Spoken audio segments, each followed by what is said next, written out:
지금으로부터 9년 전 내가 초등학교 4학년 때 일이다. 나는 유아 시절 매우 부유하게 살았다.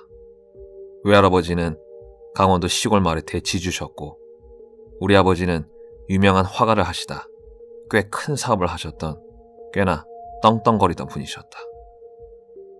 그러나 내가 초등학교를 입학하는 해 아버지의 사업 실패를 시작으로 일이 꼬이기 시작해서 약 1년 만에 우리 집은 붕괴 위기까지 처했었다.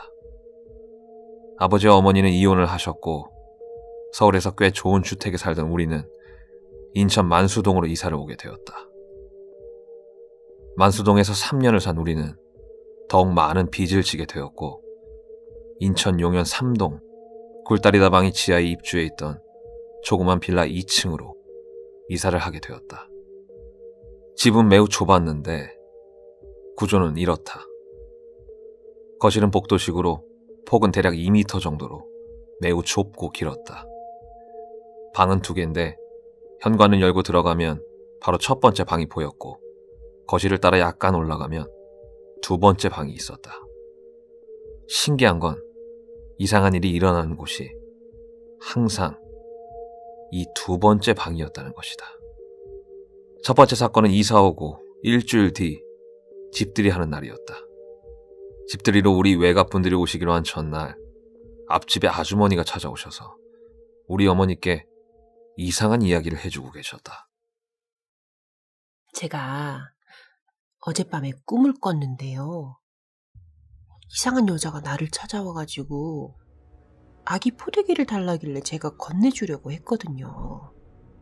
근데 우영이 어머니께서 오셔서는 이걸 왜 주냐면서 막 뺏으려고 그러는 거예요. 그래서 포대기가 찢어졌어요. 그 여자가 찢어진 포대기 반만 들고 돌아가고 우영이 어머니가 나머지 반을 가지고 댁으로 들어가는 거예요.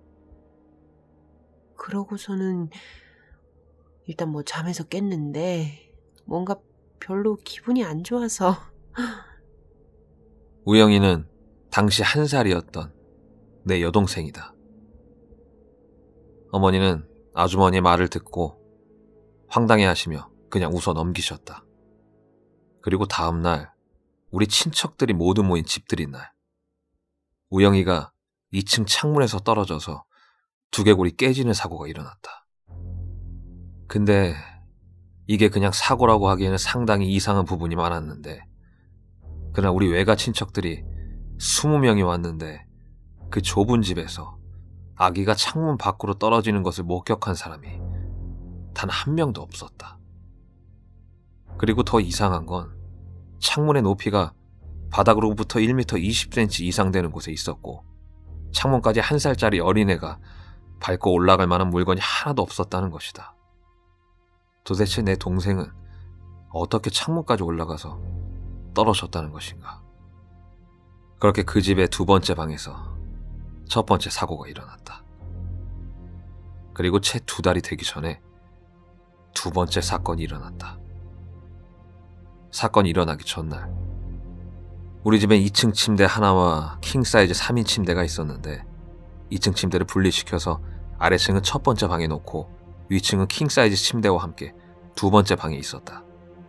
어머니는 분리시켜 놓은 2층 침대에 누워 계셨고 나와 우리 형제들은 일반 침대에 누워 있었다. 우리는 일찍 골아떨어졌고 어머니는 방에 불을 끈 채 토요 미스테리 극장을 보고 계셨다. 프로가 끝난 뒤 주무시기 위해 TV를 끄고 누우셨는데 뒤에서 이상한 냄새가 나 살짝 돌아봤더니 침대 위에 걸려있던 가족 사진의 내가 마치 여자처럼 긴 머리를 늘어뜨리고 자신을 쳐다보고 있었다는 것이다. 어머니는 그대로 기절을 하셨고 다음날 우리들에게 이 이야기를 들려주셨다. 그러면서 나에게 오늘 몸 조심하라고 누누이 당부하셨다. 그러나 이번에 다친 것은 내가 아니고 내 남동생이었다. 2번째 방 침대에서 떨어졌는데 팔이 부러졌다는 것이다.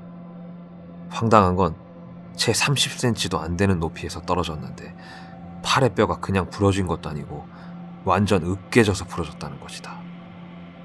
교통사고로도 이렇게 부러질 확률이 10%도 안 된다는 것이다. 정말 기가 찰 노릇이었다.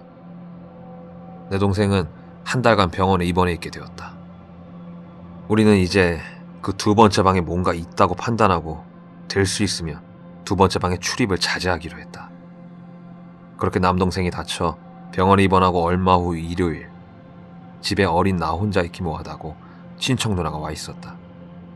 그날은 어머니도 돌아와 계셨다. 이른 새벽 날씨가 꽤 쌀쌀하던 날이었다. 보일러가 안 돌아가는지 매우 추웠다. 어머니께서 내게 가서 보일러 좀 보고 오라고 하셔서 어른 몸을 억지로 일으켜 보일러실로 걸어 들어갔다. 그때 두 번째 방에서 이상한 소리가 들리기 시작했다. 방문을 열고 들어가 보니 방 안에 TV가 화면 조정이 켜진 채로 이상한 소리를 내고 있는 것이 아닌가. 그때는 어떻게 용기가 났는지 대담하게도 TV를 끄고 어머니에게 천천히 돌아가 말했다. 엄마, TV가 켜져 있어. 무슨 말도 안 되는 소리야. TV가 왜 켜져 있어? 어머니는 무슨 말도 안 되는 소리냐면서 두 번째 방에 돌아가 내가 껐던 TV를 틀어보았다. 밤사이 곳곳에 비가 내렸습니다. TV에서는 일요일 아침 뉴스가 한참 하고 있었다. 그럼 방금 내가 본 건 무엇이란 말인가? 그렇게 난 어머니께 호되게 혼만 나고 말았다. 그리고 며칠 뒤 친척 누나는 집으로 돌아가고 어머니도 내 동생 병간호를 위해 병원으로 돌아가셨다. 그날 밤은 큰호의 삼촌이 오시기로 하셔서 저녁까지 그다지 걱정은 없었다. 그런데 9시가 지나고 10시가 돼가도 삼촌에게는 연락이 없었다. 서서히 두려움을 느낀 난 TV가 있는 두 번째 방으로 들어가 TV를 틀어놓고 이불을 뒤집었었다. 그러고는 잠이 들었다. 이상한 소리에 눈을 떴다. 그리고 앞을 봤다. 그 순간 난 얼어붙었다. 왜 영화나 TV에서 또는 일반 괴담을 보면 귀신을 보면 여자든 남자든 소리를 지르기 마련이다. 근데 실제 그것을 보면 그럴 수 없을 것이다. 온몸이 얼어붙은 채 움직이면 그것이 날 죽일 것 같았다. 내 앞에 그것이 뒤를 보인 채로 긴 머리카락을 늘어뜨린 채로 누워 있었다. 절대 그것은 꿈이 아니었다. 물론 가위에 눌린 것도 아니었다. 내 정신은 진짜 또렷했다. 그러나 난 움직이지도 소리 내지도 못하였다. 그것이 돌아볼까봐. 그렇게 우리는 이사 온 지 4개월 만에 그 집을 나와 근처 조그만 주택을 월세로 들어갔다. 우리가 나간 뒤로도 그 집에서는 이상한 일이 계속해서 일어났다. 내가 알고 있는 것은 그 빌라에 불이 나서 사람이 죽어나갔다는 것. 그리고 이상한 것이 자꾸 보여서 우리처럼 금세 집을 나간 사람들이 많다는 것. 난 9년이 지난 지금도 그때 일을 생생하게 기억한다. 그리고 아직까지도 그 집 근처에서 살고 있다.